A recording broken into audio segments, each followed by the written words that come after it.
I began to realize I made the decision, it's the most important decision I believe of your life, that I'm not gonna suffer anymore. Life's too short to suffer, and I'm gonna live in a beautiful state every day. And the way I do it is, I catch myself when I start to get that sense of stress, I let it go, and I see the idea go by. So your thoughts about this person messing up your business or not following through. If I was in a room with 10,000 people, I guarantee you 60, 70% of the business owners have the same thoughts at times, right? I ask people all the time, tell me your most stressful thought. Oh, I'm worried about my children, this may happen. How many people have had that thought? Everybody. I might not make it financially, blah, blah, blah. How many have had that? Everybody. My point is, it's not your thought. It's the mind, not your mind. When you think it's your mind, you identify with it, and you can't separate from yourself. Right. But when you realize, these thoughts have been around for millions of years, and I'm just thinking the same thought that so many people have thought before. Like, how many people have ever thought, I'm gonna kill this son of a bitch? Now, you didn't do it because you didn't believe you're really gonna kill them, but you felt it, you said it, you were there, right? So we all have thoughts. It's only the stressful thoughts we believe that mess us up. So what I try to show people is, if you can start to realize these thoughts have been around for millions of years. If I told you a million years, 1,000 or 100 years ago that we're gonna go to the moon and back, you called me a lunatic or crazy. If I said 100 years ago, you're gonna have a little box like this, it'll fit in your pocket, and you can click on it and you can see what the weather is any place. You can click on it and see a live person on the other side of the earth and talk to them by looking in this box. And the way it works is invisible waves are traveling around the earth, and it pulls invisible waves in the box. You go like, read between the lines. There's no way, you dumb idiot, it's never gonna happen. So what I want you to realize is thoughts are invisible waves. When you turn on a TV, it takes invisible waves, and depending on the channel, you're gonna see a love story or an adventure or a drama or a comedy or a horror. The way you use your body determines which of those thought waves come through you. One moment you're pissed off, the next moment somebody makes you laugh. You change your body, you change the channel, you change what comes through you. So what I've tried to do in this area beautiful state is simple. First, identify where you're suffering. What's your favorite flavor? Are you a worrier? Are you a pissed off person? Stressed, angry. What is it you do? Yeah. Second of all, decide you're gonna kill that monster while it's little. You're not gonna wait till it's Godzilla taking the city. You're gonna break the pattern. You start to feel the stress, you see it as thoughts going by, and then you focus on something to appreciate, enjoy, or love.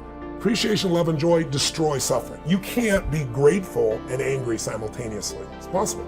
You can't be worried and fearful and grateful simultaneously. So I tell people gratitude is one of the emotions to cultivate that'll destroy the suffering. And that's what we teach people to do.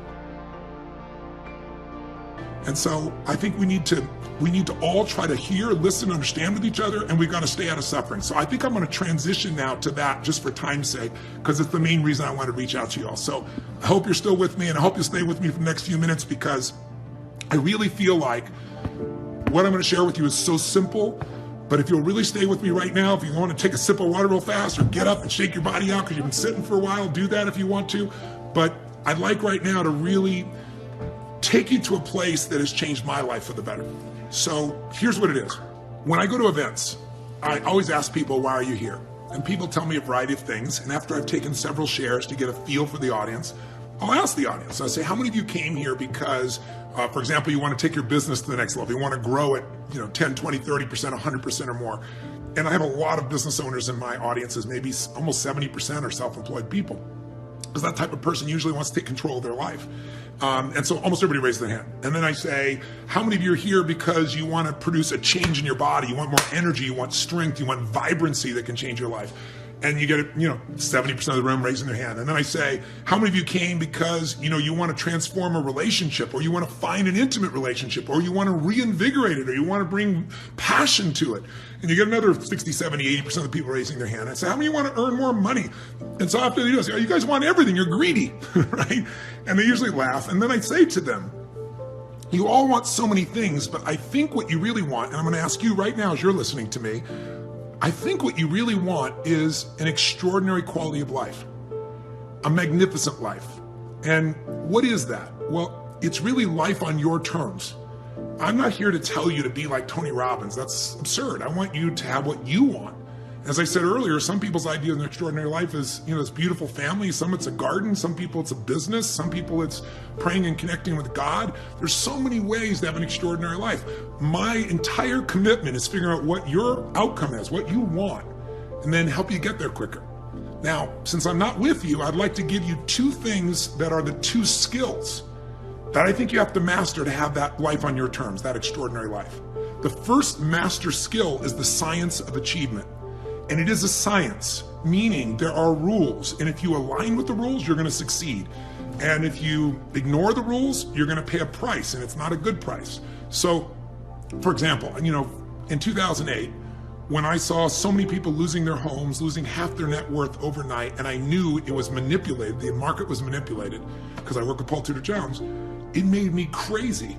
And, those weren't statistics for me, because I grew up with broke. We grew up with no food at times. I fed 100 million people last year through my partnership with Feeding America. I personally fed 58 million meals, and then I provided matching funds. And I did that because I was interviewing these billionaires who all started with nothing. They're all not part of the Lucky Sperm Club. They started with nothing. They built it themselves. And while I'm learning these patterns that can produce tremendous financial abundance, and the patterns were so clear. And I'm going to write this book, and I hadn't written a book in years, and then I just donated $5 million advance on it to feed people, and then I wrote a bigger check because I was just so passionate about getting this out. But in the middle of that, I'm seeing them cut food stamps here in America, the SNAP program. They cut it by $6.8 billion, Congress did, and no one said anything about it. So it's like every family that needs help losing all their meals 1 week a month for 12 months out of the year.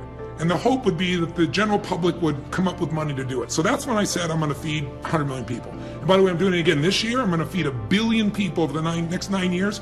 And if you want to help, you want to donate $1, $5, $100, $1,000, $1 million, I will match you.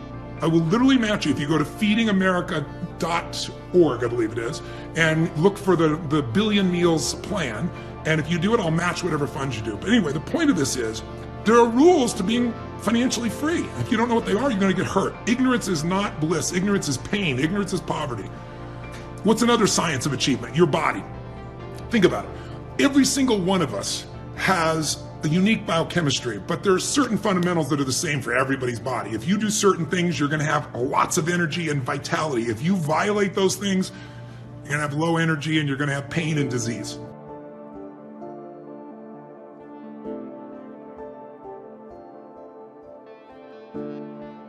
And once you stop fighting for what you want, what you don't want will automatically take over.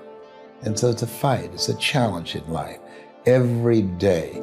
And what we have to do is embrace it. What we have to do is see it as a project to be worked on.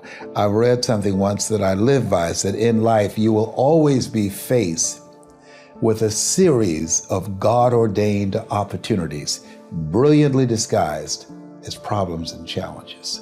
And so I see even cancer as a gift, as a God-ordained opportunity.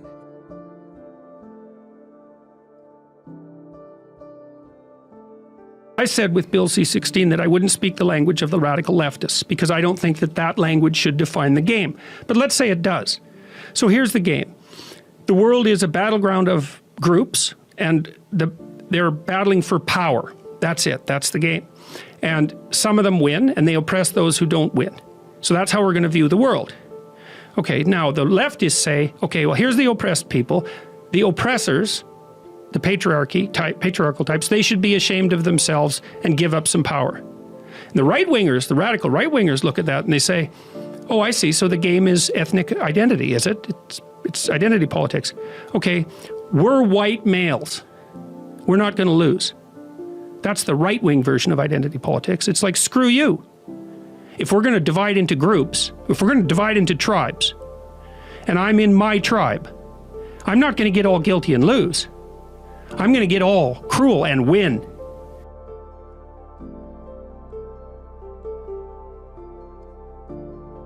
You know, for me, character is not a very complex thing. For me, character is you do what's right. You do what's right. You do the right thing. That's what you do. And if you do the right thing, regardless of what the consequences are, that represents character. And so then how do you build character? It's a beautiful thing because it's the same thing. If you want to build character,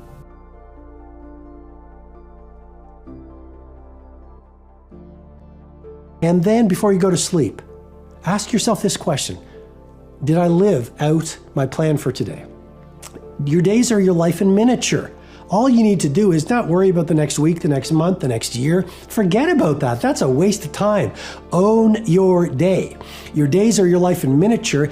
As you live each day, so you craft the rest of your life. And the days slip into weeks, the weeks become months, the months become years. Before you know it, you've lived a legendary life because all you did was dial into gorgeous, brilliant, productive, creative, loving, healthy, soulful days.